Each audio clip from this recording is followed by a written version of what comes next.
How strange. It hasn't changed one bit. This doesn't make any sense. Does this mean the Oh well. Yeah, we've wait, right, Xiangling? Yup, on another note, I have some good news. Master came by before the competition. In fact, I'll go... Xiangling. Oh, and Traveler, could you come with me? Huh? You only just beat Smiley and Chow. You think you're up for challenging us already? Obviously not what I meant. You collect recipes, don't you? I thought you'd probably be needing this dish during your travels, so I figured I'd share it with you. Oh, right! Paimon knew that. Sheesh, we totally misread that situation. Jeez, careful eating your words so fast. You'll give yourself heartburn. What are you staring at me for? Go on, go get on with your cooking.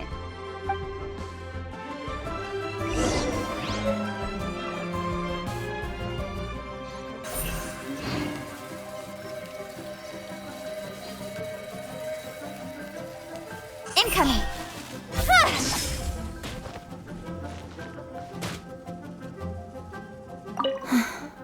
Will we ever manage...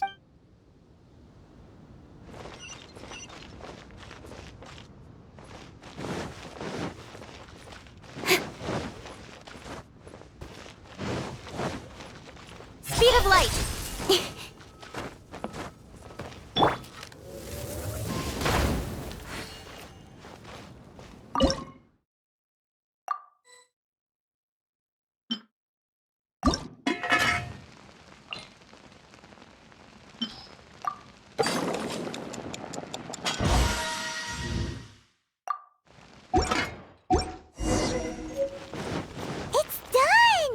So this is what the dish from the recipe looks like. Let's go give it to Kuching. Mine's ready too. Let's go together.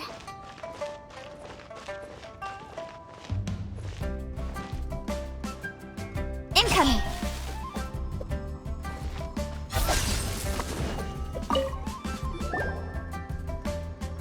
We're back. The Traveler and I made one each. Here, have a taste while it's still warm. Thank you. Don't mind if I do.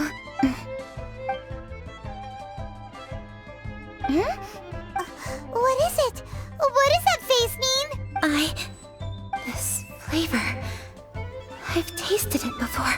Apologies. Xiangling, Traveler, thank you both. This is everything I had hoped it would be. It tastes wonderful and... quite amazingly. Somehow it took me right back to my childhood, when my grandfather was still around. Really? That's awesome! I didn't have a chance to fully explain before. In fact, when Master had filled in the missing parts of the recipe for me, I realized that I already knew how to make this dish. You already knew? You mean you were able to make this without ever seeing the recipe? Uh-huh. My dad taught me how to make it. Wait! But isn't this dish from Kuching's grandpa's notes, though? About that. I do not believe that this recipe was my grandfather's creation. My grandfather was a well-known real estate tycoon in Liyue, and also a scholar. He was an avid collector of old books and was quite knowledgeable on many of Liyue's customs and traditions that are no longer practiced. As a child, I used to spend a lot of time with him in his study. We'd read the classics together, then debate how much of it was actually genuine, and whether Rex Lapis was real or not. He used to say, books are just a bridge that bring us a little closer to history. It's up to those of us in later generations to ask these questions, search for the answers, and decide what they mean. Since then, my grandfather has passed on, and I've grown up to become a Qixing. My views on Rex Lapis have changed in this time too, from myth to reality. For me, the name Rex Lapis is inextricably wound up with memories of my grandfather. Whenever I see his name written down, it always reminds me of sitting in my grandfather's study, seeing all of his notes. As I said earlier, this recipe came from those same notes. It's an ancient dish that he was trying to restore to its original form. But, unfortunately, without the full recipe, he never quite succeeded. Still, Each time he tried cooking it, he'd always get me to have a taste while it was still warm. The memories. This really is the taste of my childhood. Ancient dish? Are cornbread buns really that old? Well, at least in my family it is. My dad learned how to make it from his dad, and supposedly it's been passed down that way for generations. We call them chili mince cornbread buns. They're a traditional folk food snack, easy to pack up and take with you on the road. So they're the perfect thing to eat on the go. Seeing Guoba just reminded me of something.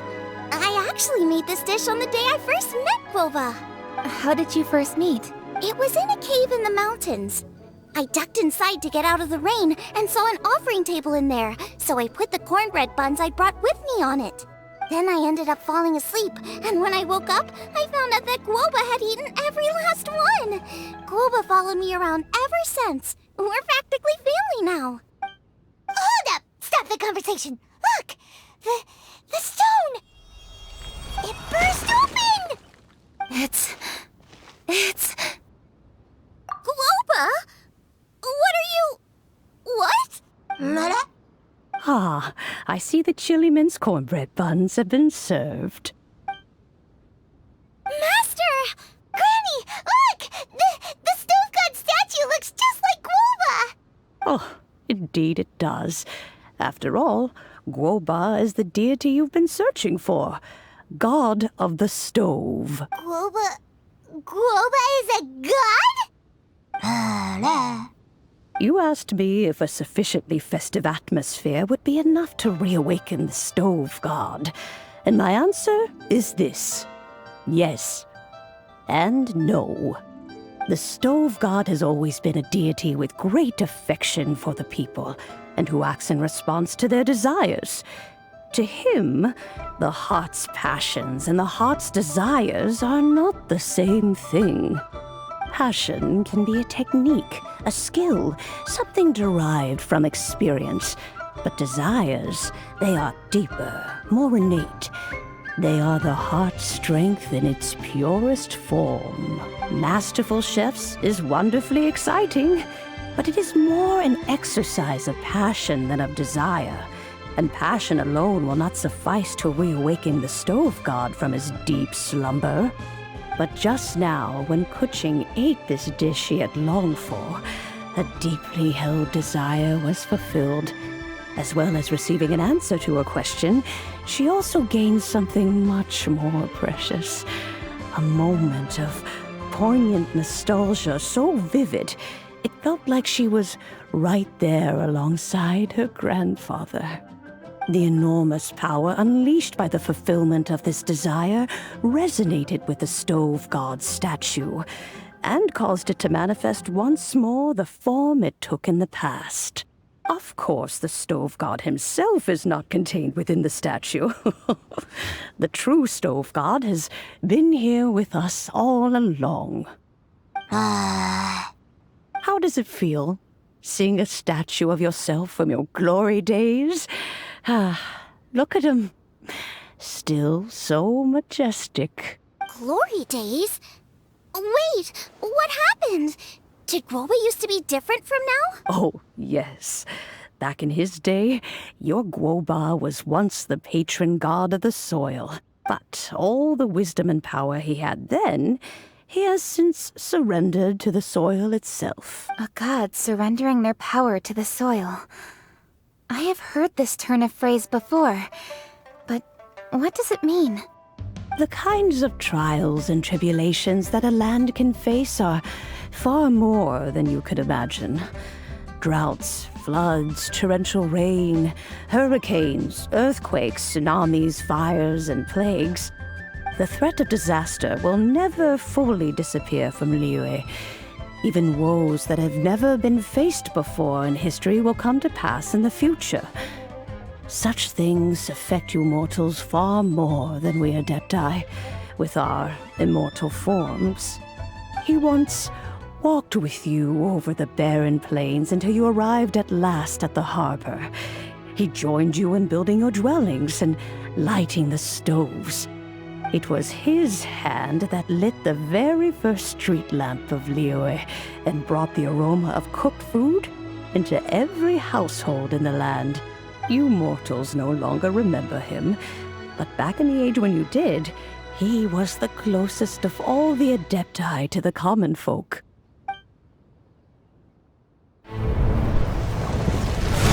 Moonchase, god of the stove, born from a spark when stone struck stone. He was a god with a great love for humanity and their well-being. Millennia ago, the people sought to expand their city.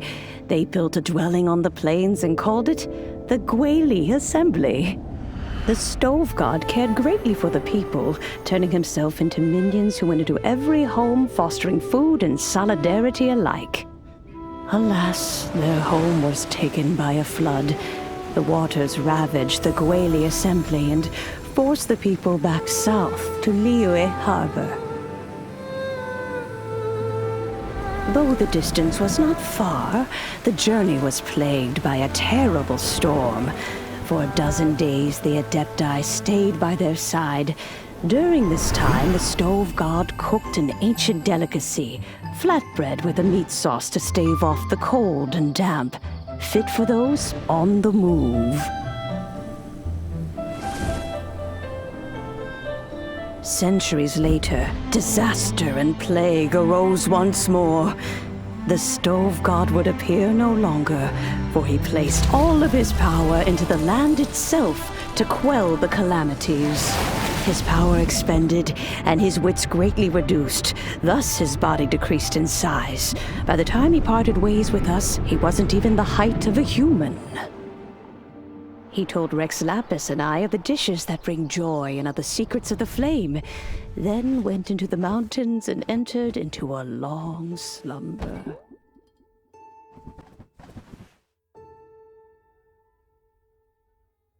The stove god departed, and Guoba was born. When he awoke, he ate the chilimen's cornbread buns placed on the offering table by a young lady in yellow. Though he did not remember the past, he was profoundly moved and decided to follow this young lady thereafter. The stove god had quietly disappeared, but the vendors rose early to hawk their wares. People went out to buy goods, lit their stoves, and cooked food, just as they had done every day for as long as they could remember. In Liyue, things have always been this way.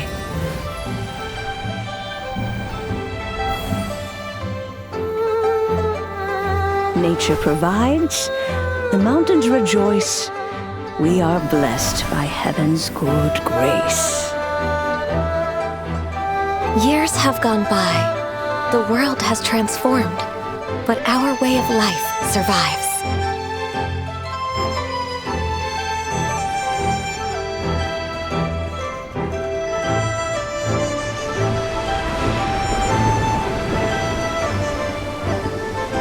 Fame and fortune is only a season. It is the moment that we should embrace.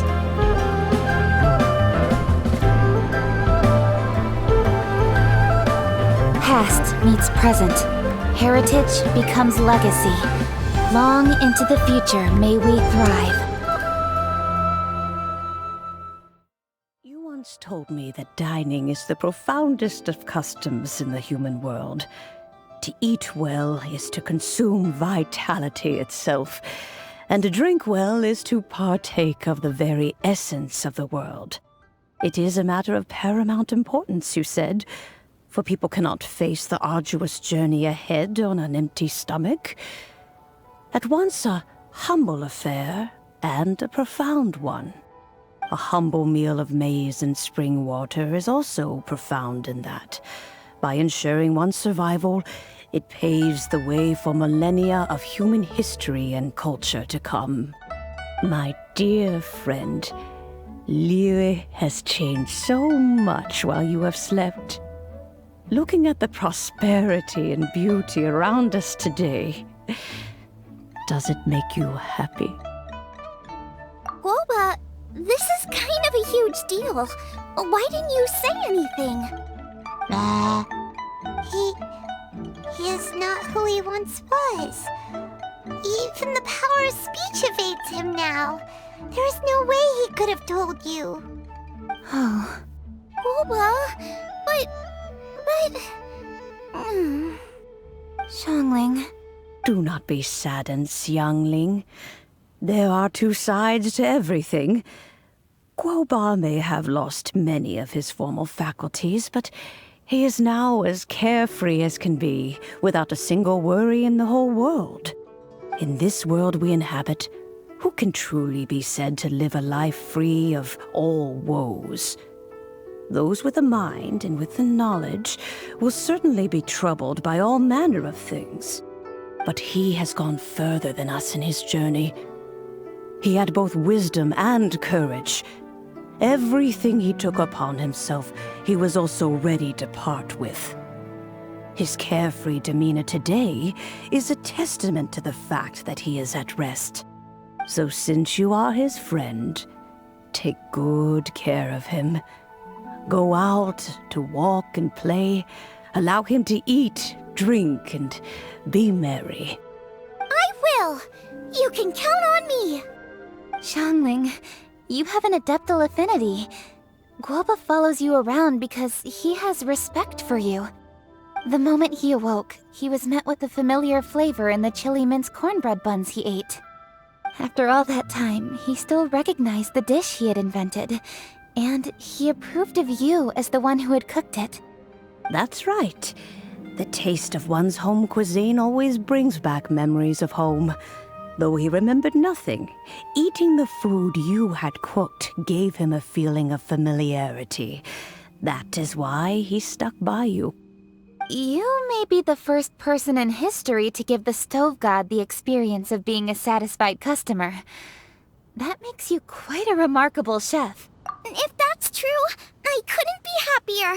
Because putting a smile on customers' faces is what we chefs are called to do. Well then, it's getting late and I still have things to do.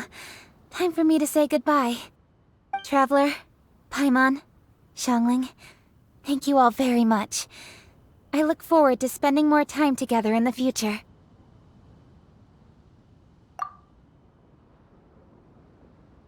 I guess my dad's probably heard the good news already, but I should still go catch up with him. Master, it's been a while since you came by. Why don't you join me? He thinks about you all the time, you know. He's always telling me to invite you over. Oh, goodness me. Then, far be it from me to refuse. Off we go, then. Let's saunter over gently and see how all the city folk are getting along.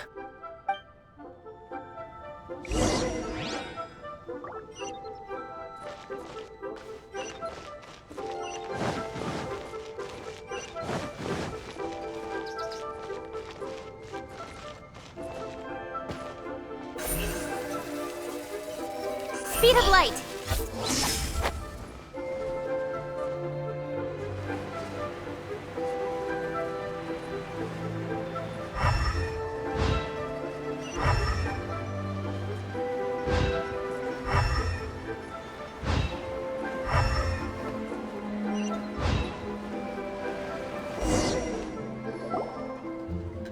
Hi, Dad. I'm back.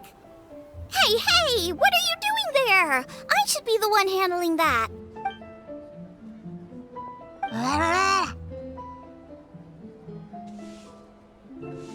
Oh no! Guoba's taken off!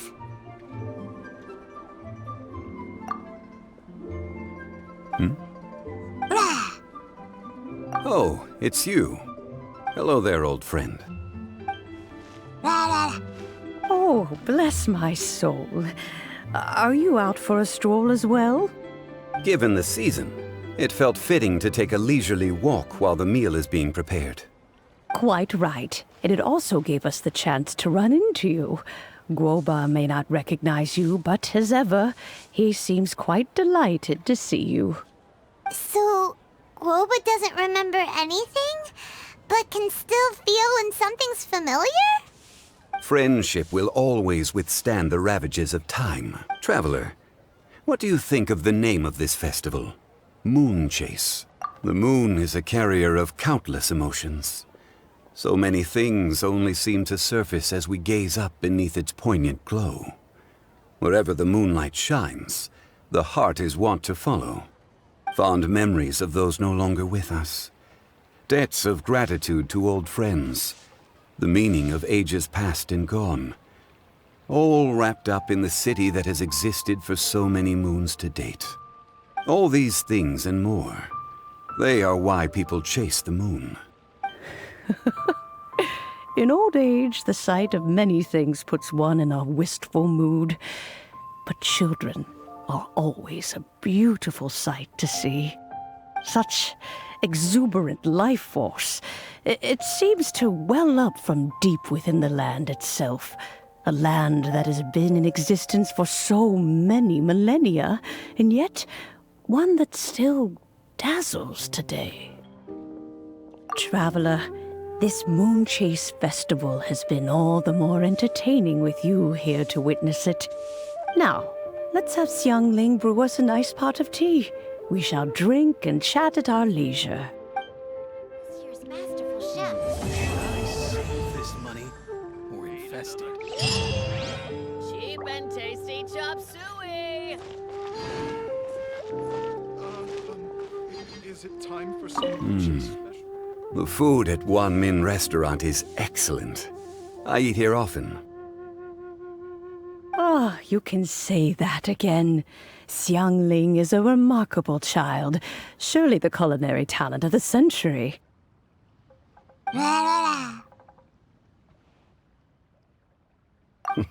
Indeed. To have mastered the craft at her age lends credence to the old aphorism that heroes are made young. Is it time for some Moonchase specialties? Oh, I think I may have... Everyone's here to eat. What should I cook? Let me think. I've got some fowl and some fish and shrimp meat, so I can do 2 snack dishes. Yes, and a few stir fries. Everyone's gonna love it. I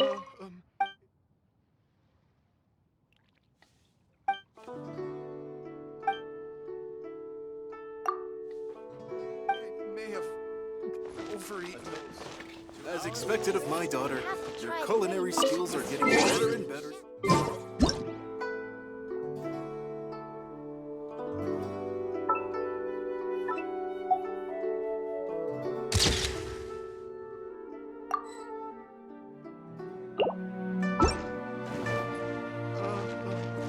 Is it time for some Moonchase specialties?